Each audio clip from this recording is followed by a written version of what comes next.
Hi there. Welcome to another virtual Pages of History Storytime program. My name's Pam and I'm the Education Coordinator at the Westmoreland Historical Society in historic Hannistown. And today we're going to read On a Beam of Light, a Story of Albert Einstein by Jennifer Berne and pictures by Vladimir Radunsky. Now you may have heard Albert Einstein's name. He's known for being one of the most brilliant people in history, but what was he like growing up? That's what this story is going to explore. Over 100 years ago, as the stars swirled around the sky, as the earth circled the sun, as the March winds blew through a little town by a river, a baby boy was born. His parents named him Albert.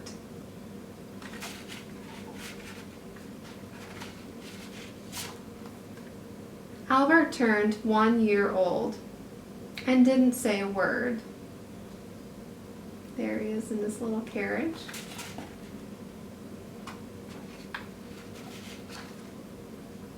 Albert turned 2 and didn't say a word.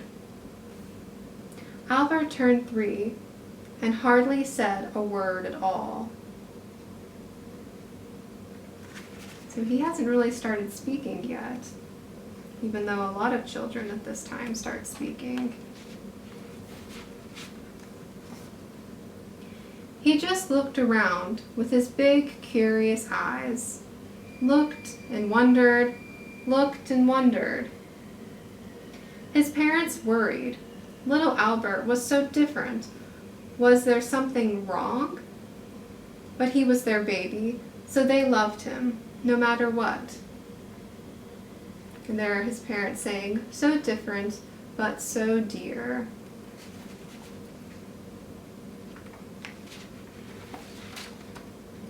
One day, when Albert was sick in bed, his father brought him a compass, a small round case with a magnetic needle inside. No matter which way Albert turned the compass, the needle always pointed north, as if held by an invisible hand. Albert was so amazed, his body trembled. Suddenly, he knew there were mysteries in the world, hidden and silent, unknown and unseen. He wanted more than anything to understand those mysteries. So there's the compass and there's the little Albert looking curiously at it.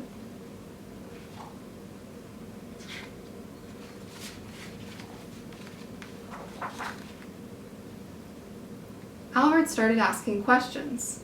Questions at home, questions at school. So many questions that some of his teachers told him he was a disruption to class.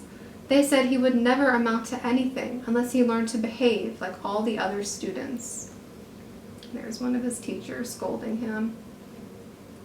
But Albert didn't want to be like the other students. He wanted to discover the hidden mysteries of the world.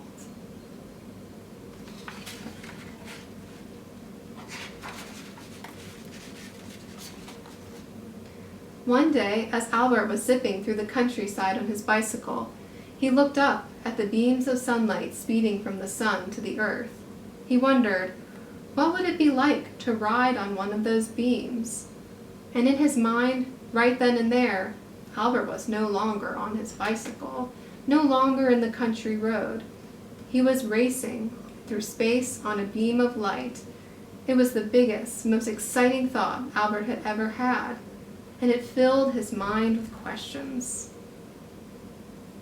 So there he is, riding on that beam of light. Albert began to read and study.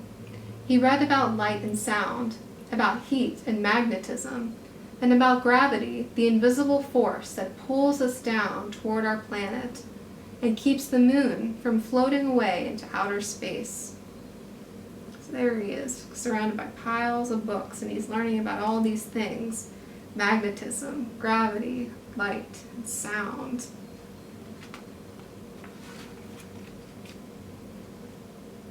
And he read about numbers. Albert loved numbers. They were like a secret language for figuring things out. But all that reading still didn't answer all of Albert's questions, so he kept reading, wondering, and learning. So here are a bunch of numbers, many of them written in different equations. When Albert graduated from college, he wanted to teach the subjects he loved, all the things he had read about all those years. But Albert couldn't find a job as a teacher, so he got another job. A simple, quiet job in a government office, an office where he worked with other people's ideas and inventions. He did his work very well and very quickly, so quickly that he had lots of extra time to think and wonder. And there he is, looking out his window, wondering.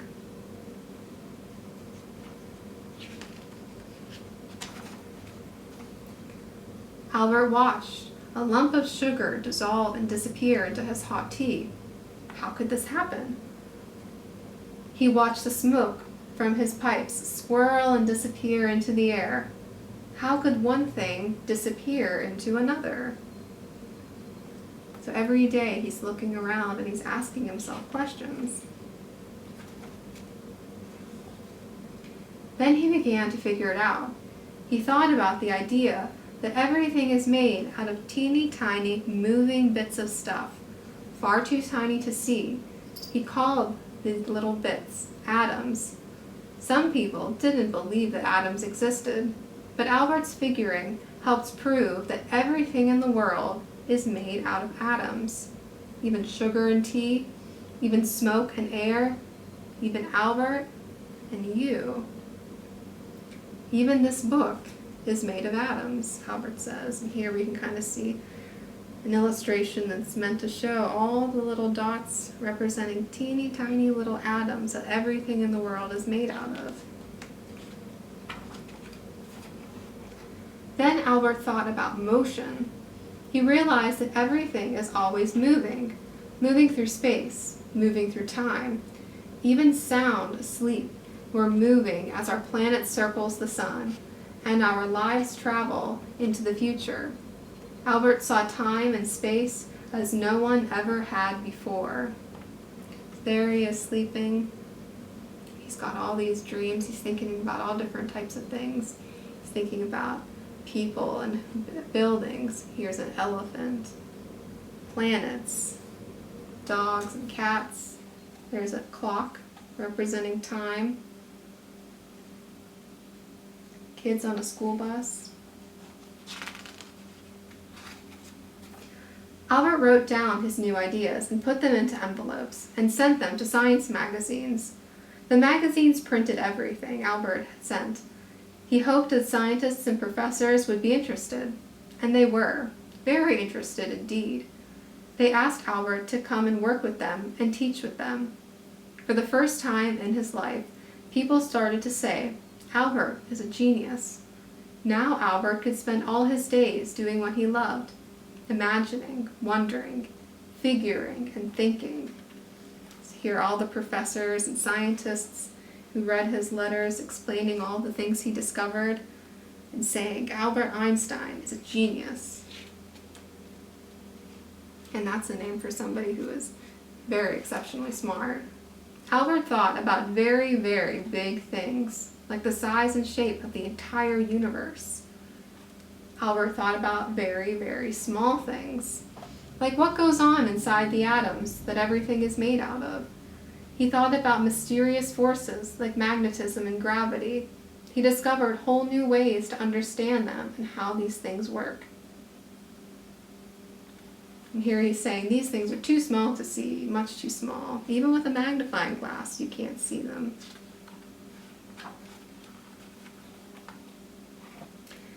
Everywhere Albert went, he would think and think. One of Albert's favorite thinking places was his little sailboat. He loved to let his mind wander as the wind blew him across the water. Do you have a favorite place that you like to sit and think and wonder about things? Sometimes, when Albert was having a tough time with a tricky problem, he would put it aside and play his violin. Music made Albert happy. He said it helped him think better. So there he is playing his violin, and we see musical notes, but also some of the different equations and math that he's trying to unravel too. Sometimes it's good to set something aside when you're having trouble with it. Albert even chose his clothes for thinking. His favorites were his comfy, old, saggy, baggy sweaters and pants, and shoes without socks. He said now that he was a grown-up, no one could tell him to put on his socks. And here he says, "My feet are happier without socks."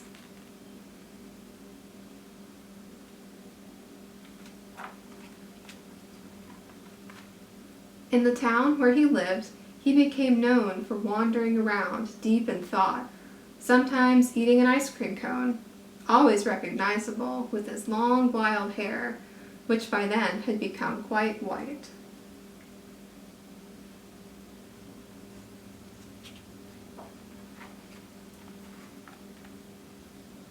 Everywhere Albert went, he tried to figure out the secrets of the universe, and he never forgot about that beam of light that he had rode on so long ago in his imagination.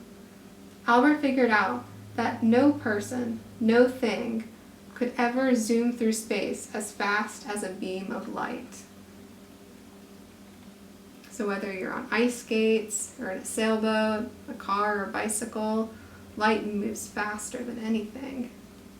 That was something Albert Einstein figured out. He figured that if he could travel near the speed of light, crazy things would happen. Only minutes would pass for Albert, while years and years went by for the rest of us. This idea was so amazing, people didn't believe him at first, but scientists today have proven that it's true. And here's all the people, all the scientists saying it's true, that if you could travel the speed of light, time actually changes too. This is a pretty important discovery. Albert had thought and figured until the very last minute of the very last day of his life. He asked questions never asked before, found answers never found before, and dreamed up ideas never dreamed before. Albert's ideas helped build spaceships and satellites that would travel to the moon and beyond. His thinking helped us understand our universe as no one ever had before. But still, Albert left us many big questions, questions that scientists are still working on today. So here are people looking up and admiring Albert Einstein for what a brilliant person he was. But he left us with many questions, questions that someday you may answer by wondering, thinking, and imagining. So I hope that you enjoyed this story, On a Beam of Light, a story of Albert Einstein. I hope that maybe it can inspire you to ask questions, to wonder things, to think about things, just like he did.